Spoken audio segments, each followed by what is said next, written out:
Účet možno máte zablokovaný. Čo ak vám pri dverách zaklope exekútor? Môže vstúpiť do vašeho bytu? Dobrý deň, priatelia. V minulom videu sme si rozobrali nejaké veci, ktoré sa týkajú toho zablokovania účtu a podobných vecí. Dnes by sme sa mohli pozrieť na to, že teda už účet máte zablokovaný, je tam vykonávaná nejaká exekúcia proti vám. Môže sa stať, že vám na dvere zaklope exekútor? Takže určite sa môže stať, že vám na dvere zaklope exekútor. Ale má to niekoľko vlastne postupností a náležitostí, ktoré musia byť splnené, aby sa nejaká takáto situácia mohla vôbec stať. Takže prebehnem len tak rýchlo vlastne celý ten postup, aby ste vedeli, že keď niekto povie, ako aj napríklad ja, že môže zaklopať, ale musí to byť všetko zákonné, pretože je tam nejaký postup, ktorý tomuto musí predchádzať. Ako sme si spomínali v predchádzajúcich videách, tak vlastne pred tým samotným, ako za vami ten exekútor príde, tak je tam niekoľko krokov. V prvom rade, čo sme si prebrali na začiatku, predžalobná výzva, to je vlastne o toho, komu dlžíte, alebo ste nezaplatili. To znamená, že vám príde nejaký papier, nejaké upozornenie, že niečo nie je v poriadku.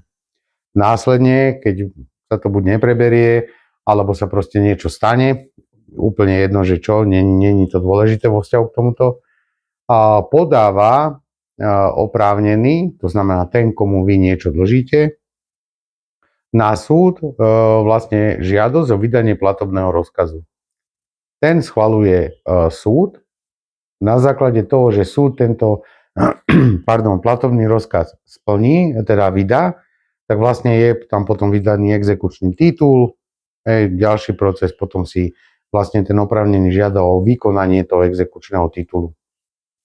Keď toto všetko prejde, exekútor preverí registre dostupné, čo sa vlastne týka bank, katastra, nehnuteľností a podobných vecí. Môže napríklad ísť aj do evidencie motorových vozidiel. Z našej praxe môžem povedať, že vlastne je to tak, že exekútor vás vždycky výzve listom, aby ste poskytli súčinnosť.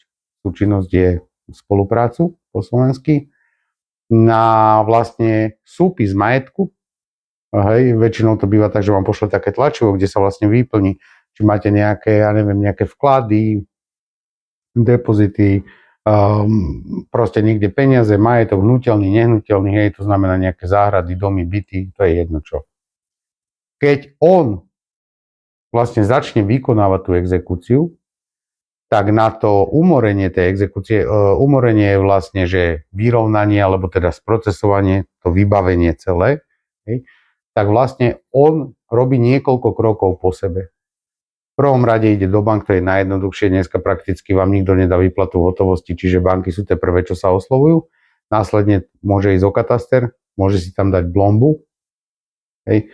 Potom vlastne môže byť zamestnávateľ, je druhý v poradí, potom je kataster. A potom, keď toto všetko prebehne, tak môže prísť ku vám. To znamená, že môže sa stať, že vám zaklope na dvere.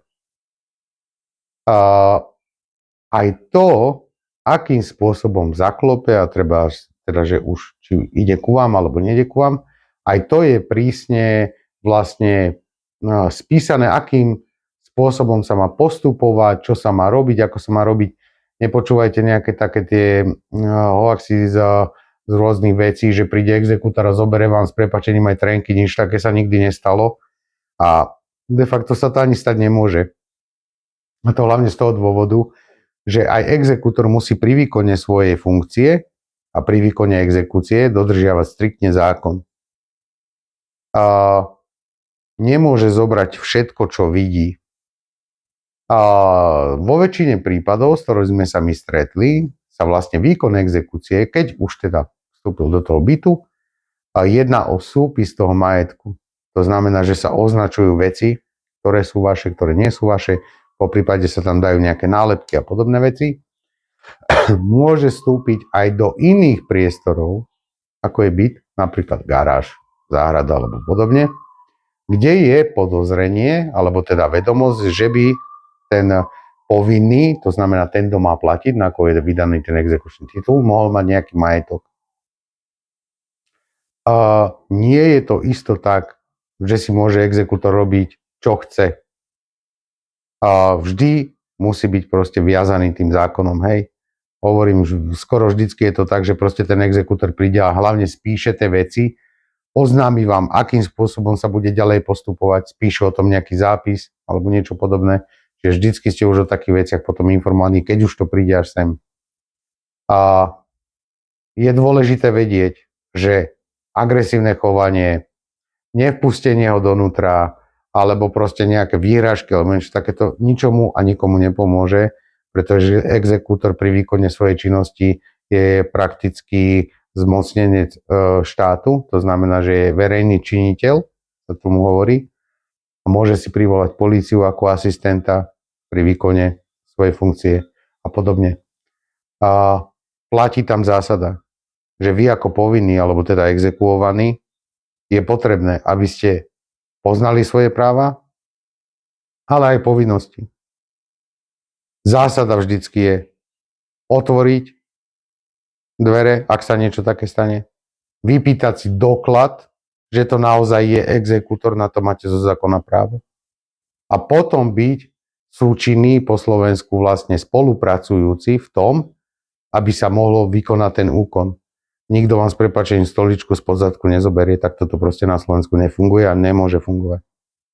Takže priatelia, platí zásada, ktorú si hovoríme vždycky. Treba komunikovať, neodkladať veci na potom.